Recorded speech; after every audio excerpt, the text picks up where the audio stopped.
So startup, I think it was this shiny, sexy thing, which made me move from more of a, selling traditional products to a tech product, seeing how it's designed. Obviously, you're fascinated by the rate of growth, especially when you have a software as a service, and if you have that hockey stick growth, I think it's really interesting.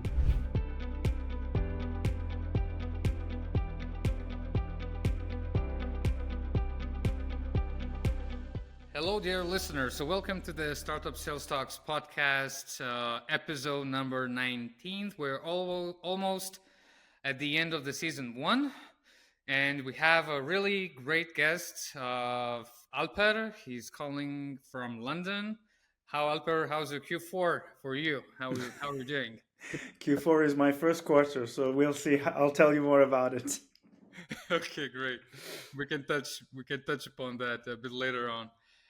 So, can you give us a short overview of your career and how did you end up in sales and how you became a kind of sales leader, let's say, in many startups that you used to work in? Sure. First of all, thanks for hosting me. It's a joy. Sales. I love sales just for the interaction. I guess a lot of people will tell the same thing, like why are they in sales other than the money? If you're in the right product, then you'll make good money as well. If not, you'll be hustling a lot. But otherwise, I Definitely. think it's an extrovert's dream to be in sales, to be having conversations with people. I obviously call my podcast sales therapy because I see the conversation with the buyer as a bit of a therapy where you're trying to figure out their problems, trying to bring some perspective and awareness and solve it with them. And it's really cool. And how I ended up with it, I started my career in consulting at Bain and Accenture. For 6, 7 years, I did that, but it was with sales organizations. So I was advising salespeople to sell more and better. And then I took the leap post IPO, Series D, Series A, and then my startup, and now being a solopreneur. But sales is kind of what I really enjoy from a very early age, helping my father to sell his business, and then doing my internships in hotel sales, and yeah, it's always been in my blood, I guess. Yeah, and how the startup field in general kind of came to your life, because there's a bunch of sales working in many different fields, but how startup specifically? Oh, that's a great question. I think it was a bit of a crazy thing. It was this cool, sexy thing. I've been in sales for a long time, enterprise sales. I did HR, education, HR tech, ed tech afterwards, prop tech, and then building our own startup, Flola, which is a sales tech tool. It's a digital sales platform for salespeople. God, so many words of sales in one conversation. So, startup, I think it was this shiny, sexy thing, which made me move from more of a, traditional, selling traditional products to a tech product, seeing how it's designed. Obviously, you're fascinated by the rate of growth, especially when you have a software as a service.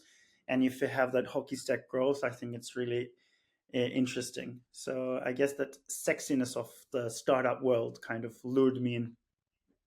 Yeah.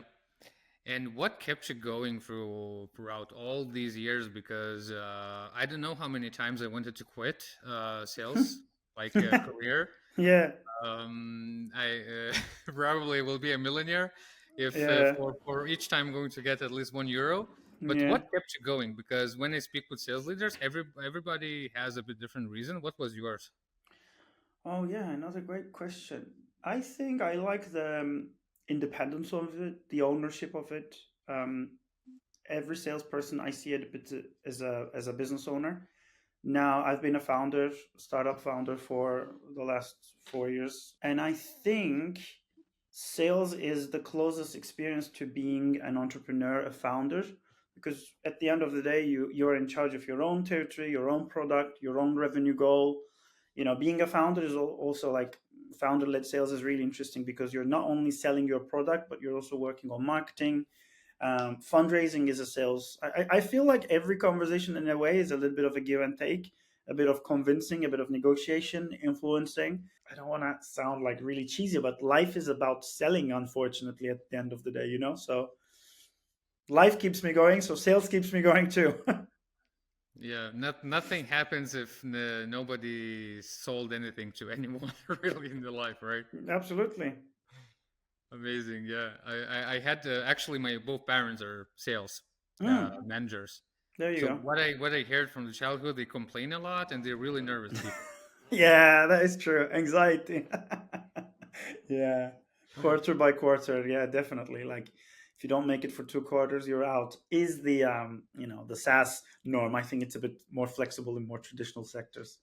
Yeah, yeah, yeah. They've been respectfully in logistics and pharma, so it's a bit different animal, right? Oh But yeah, yeah. still, Yeah. got it. And so when I speak with my parents, and I told about LinkedIn Sales Navigator them a few years ago, it was an innovation for them. It's not innovation for us salespeople working in tech, right? Mm. What's been so, let's say, impactful technology wise in sales, and how it like influenced you leading and building sales teams in the age of AI, SaaS, software, cloud, all these things, right? What kind of key things we should keep in mind while Yeah. managing modern sales teams specifically? It's really cool you mentioned it because since selling software as a service and since building a sales tool for salespeople, now that you mention it, I think I've been siloed a little bit into this world where everything is so tech and innovation, and you need a product for everything. Whereas probably that's only 1% of the population who's selling in that way, and hopefully there's a 99% waiting to be disrupted, or maybe approach it in a more innovative way, like your parents, which I think is a great opportunity for us to think about. For me, I started my sales career 8 years ago or so, almost Time 10. flies, right? Yeah, yeah, time flies.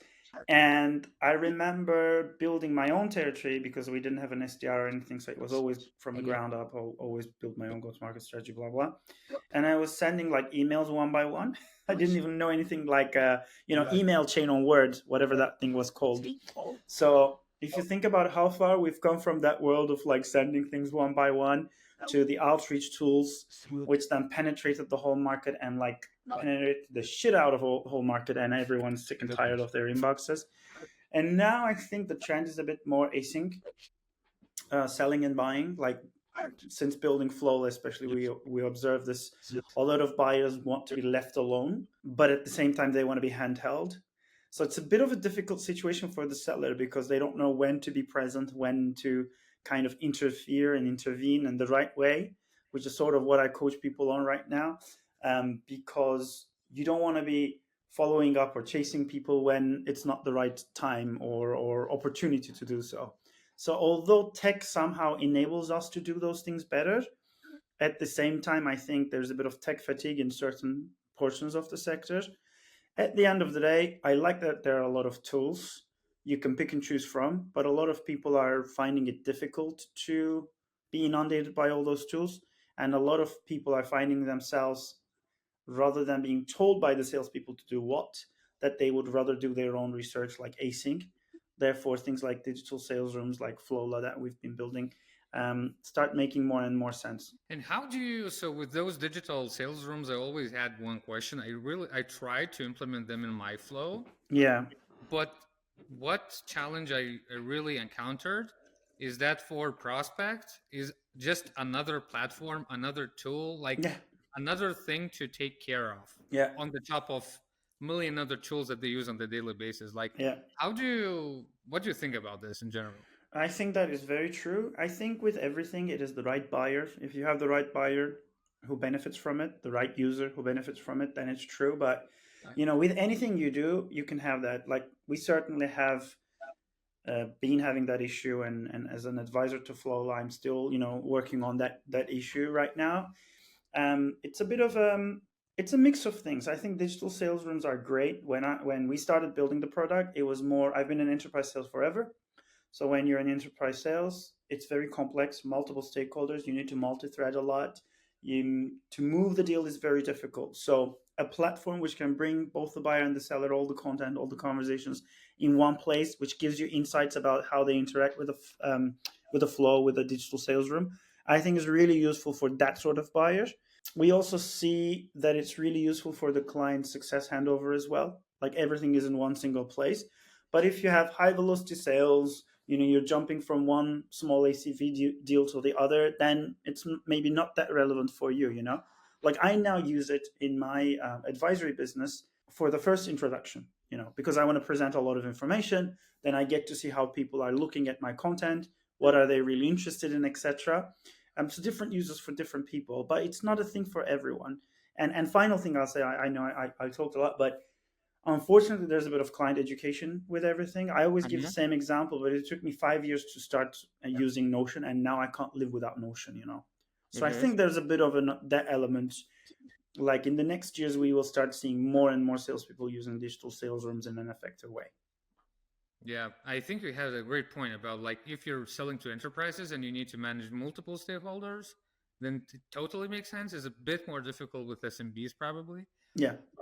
The high velocity sales, as you mentioned. You also mentioned the one interesting thing about timing and to know when to reach out to certain prospect at the right time, meaning that you need to find the relevancy, right? How impactful are signals or triggers and how to utilize them properly? Because Uh-huh.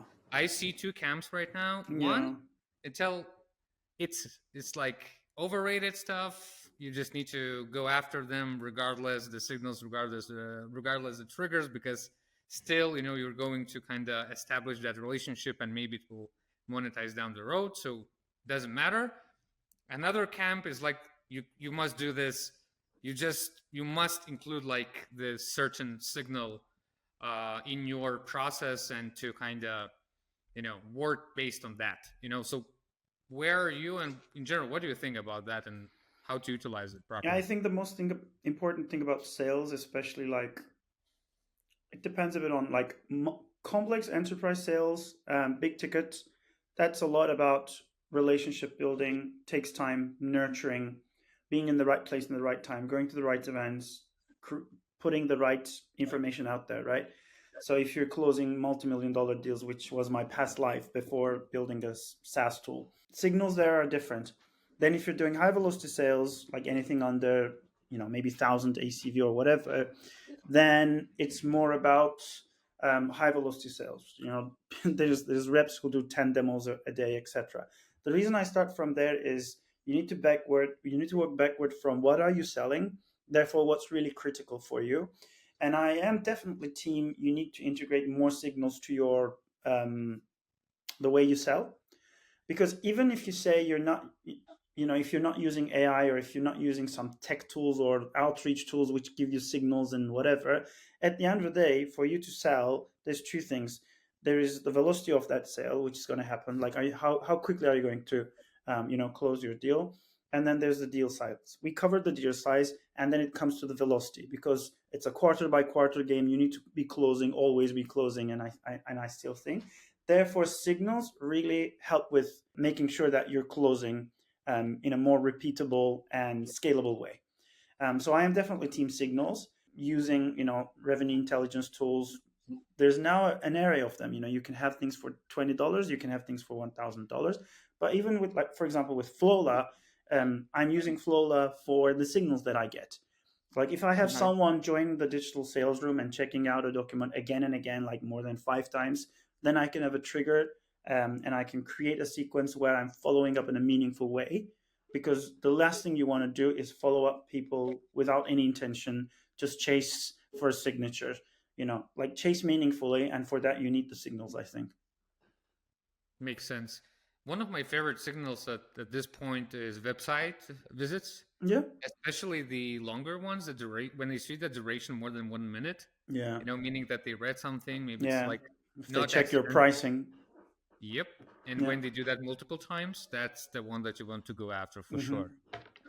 Another Yeah, one is great. I think LinkedIn stuff is great. When the people like your content, they yeah. engage with it, maybe follow your company, that kind of thing. Yeah, yeah. I mean, again, this is, I think, in the more tech sales and tech world, we're very aware of these things.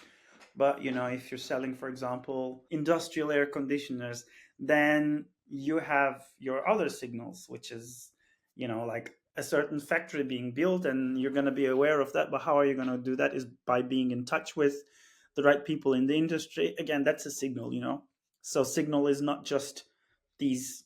tech gadgets that we see. At the end of the day, what matters is who's your buyer, how urgently do they need your product, and how do you get a sense of that urgency through different signals. It can be conversation, staying in touch with your industry, or it can be like website visits or more techie triggers. Yeah, and maybe do you know any cool tools in this area? I mean, there's a lot of revenue intelligence tools. Since we've been a startup, we've been having a very lean tech stack, but we do definitely use things like R2B2 retention. Or B2B? Yeah. Yeah, Mhm. yeah. Sorry, RB2B retention. I think we're using the. I don't know if we're paying for them or using the free versions. Obviously, we use Flow in our own sales process, so we get the signals from there. But now even like the simple outreach tools like Apollo, I think simple as in Yeah, conventional outreach tools like Apollo, they now give signals, I guess, right? yeah. I saw one cool tool, and the founder actually does quite cool content. Is Trigify, Max Mm, Mitchell. Yeah, so he's doing some good stuff there. mm. Another one I heard is Sixth Sense, which is a bit more Oh like yeah, yeah, pricey, yeah, let's yeah, say. yeah, yeah, yeah, yeah. I mean, Um, there's all sorts of. There's Epsta in the UK. yeah, It's there's I think all sorts of tools for different price points. right. Yeah, exactly. Yeah. For example, what I can really recommend, I tried both Dealfront and Airbnb. So Mm, Airbnb is solely for US, and if you want to have European leads, it's going to be Dealfront. But in Europe, there's one aspect is that they cannot identify on the contact level because of GDPR, so only get the company. So you mm, need to assume who might be the person who actually visited your company. So that's a nuance actually with the signal in Europe. mm, Content, right, is important, right? And if you understand, you understand, right? And folks who understand, they do it very systematically. They post on LinkedIn, they creating the organic reach, right? They kind of warming up their audience and leads. You are not an exception, right? So you have a podcast and sales therapy, which I love the name, to be honest. And what was the most impactful episode you had, or the one that really stuck with you? oh, hmm. Well, I mean, I learned a lot from every guest because I think I've had some really influential sales leaders, revenue leaders. I think for me, since I'm being a B2B tech startup founder, the most exciting ones were getting to speak to people who are a bit ahead of me.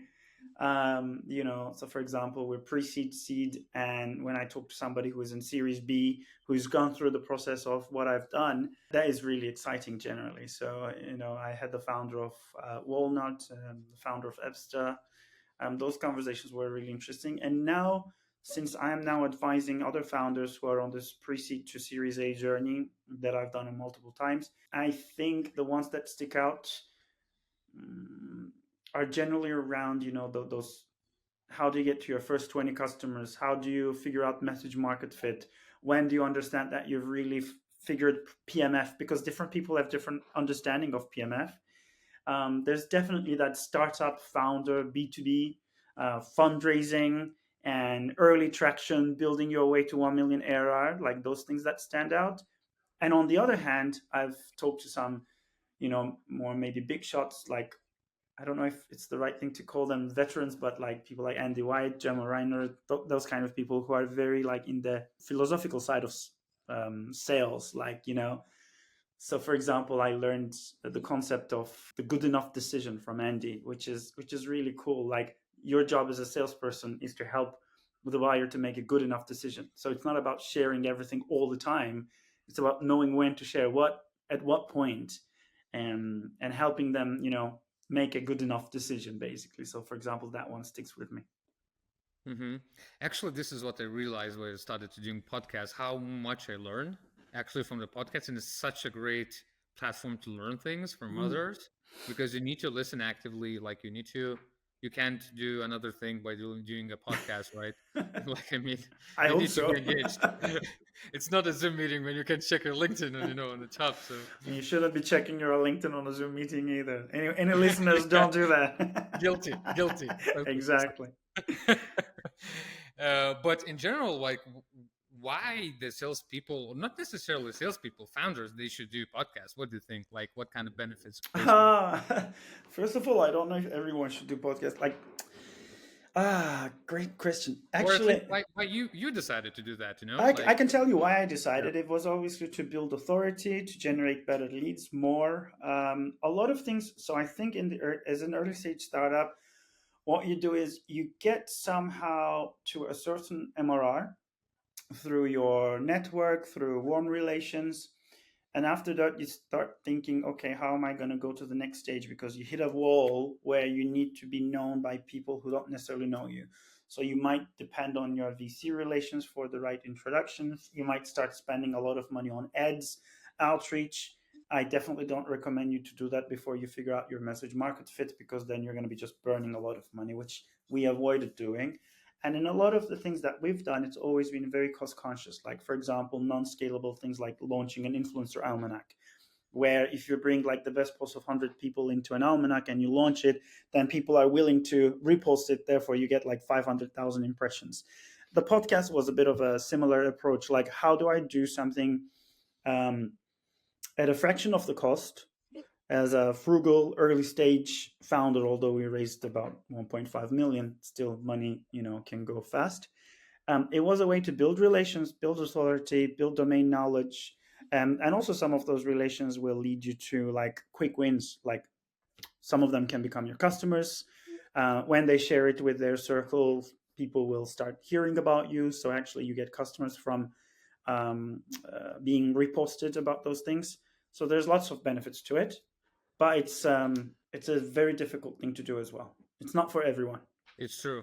It actually seems more difficult compared to what you think before the start, especially like the first episodes and stuff, right? But another thing is that I really agree with you about organic reach, and in general, it's a very cost efficient thing to build an authority and trust. Yeah. And I need to admit, like, it's been a couple of deals when the person like straight up told me like, I listened, I understand your expertise, you have a deal.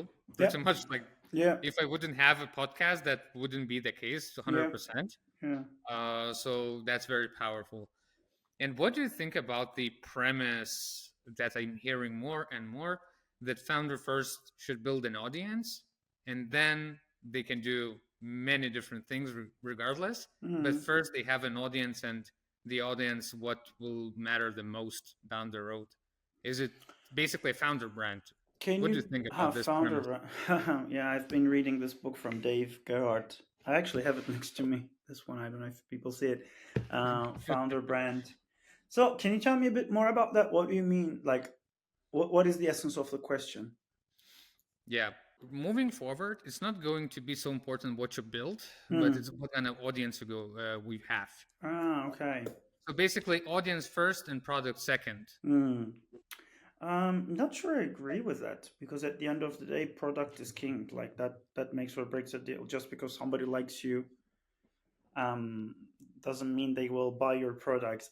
And I think actually the most difficult thing about founder brand is this: you may build a founder brand based on your charisma, what you're talking about, etc., and people follow you. But then if your product is not following suit, or you're not able to associate the product with a founder brand, which I think is super critical, where a lot of people miss the mark, then that's going to be really difficult. So what I tried to do with, for example, building my own brand, and eventually it was to help Flola, for us to sell more Flola, right? Because I'm a sales expert turned founder, doing a lot of outbound closing deals, complex deals. So if I start talking about those things for the revenue teams, and if my product is doing that, which is helping them to close more deals faster for the right audience, then I think there's a good match there. And your founder brand can be translated into the product brand. But if you are not necessarily creating that link, I think at some point it's detrimental to both. Yeah, exactly. I mean, it's a good point that product shouldn't under deliver.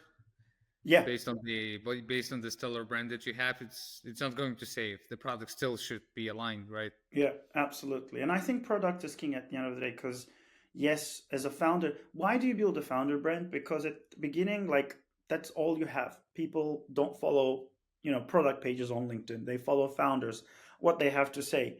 But then it's really about your content pillars. So if anyone is starting this founder brand game or whatever, you need to really think about like how are you going to establish expertise, how are you going to create domain authority and relatability because they want to obviously hear a personal story as well, like not talking about pictures from the sick bed, which a lot of people do, but like associating the personal brand with the domain expertise. But one thing that you should definitely be careful about as well, which I think I've been a bit of a victim of, is as the product pivots, as the product starts doing different things, you will start having different audiences. And when you have a mix of audiences from your past, then I think it might linger with your engagement as well. So you need to be really careful about what audience you want to build, what are you going to talk to Yep. them, and therefore stick to that. If you're talking about outreach, stick to that. If you're talking about closing a deal, stick to that. If you're talking about wealth management for middle income earners as a fintech builder, then talk about that. Yeah, but what to do as a founder? For example, you did I don't know, tech and outreach. You built the audience for 3 years, and then you pivot maybe to the healthcare, right? It's tricky, very It is tricky. very tricky, and I've had that definitely. Right now, I think so for example, now I'm in the early days of Flola, we started talking a lot to founders. And as I was doing that, I think my LinkedIn, for example, skyrocketed. It reached 10,000 people very, in a matter of a year because I was talking about very relevant things. But then we started, for example, appealing a lot to customer success, or we pivoted from one industry to the other. And as those start coming, they're not necessarily aligned in what they're taking from you. So if you're mixing it a little bit too much, so for example, now I'm advising founders, early stage founders, and I want to talk directly to them and their problems. So if I'm talking about message market fit for an early stage founder, is not necessarily what the customer success person will be interested in. So you have to be careful about those things. True, true. And how do you develop yourself as a sales guy and sales leader? Throughout your career. Obviously, you read books. I saw the one just right now, right? Founder brand. Books is probably one of the sources that you learn from, right? Is there anything else you do to stay on the top of your game? Just by the nature of what I do, I speak to a lot of salespeople Mm-hmm. all day, every day. I speak to a lot of founders all day, every day. So I think that feeds me a lot. Yeah. And now that I've started doing more of consulting or advising work, where I'm helping actually like people to sell better, sell more effectively, or etc., I'm starting to hear more and more the same things, like same stories, or I observe people like running their discovery or trying to figure out how to follow up. And, 80% of times they're falling into similar traps. So sometimes after a while, it starts becoming a bit repetitive. But because I'm always connected to the industry, I talk to like revenue influencers, I go to events. So I think I'm naturally, by the nature of where I am in life, in the middle of this SaaS bubble, like sales tech world. I learned a lot from that. But otherwise, yeah, I think it's about following the right influencers will give you enough information that you need. Because in the day to day of an account exec, we are very much on LinkedIn and talking about all these things all day, every day. It's not necessarily the everyday life of everyone. And I don't recommend, like, if you're an AE trying to develop yourself, maybe follow 10 influencers, go and read the, 5 essential books that are recommended by them. And I think that should do it, really. Yeah, and then practice, practice, practice, right? Oh, That yeah, of course. I mean, matters. talk to more people, Yeah, gain confidence. yeah.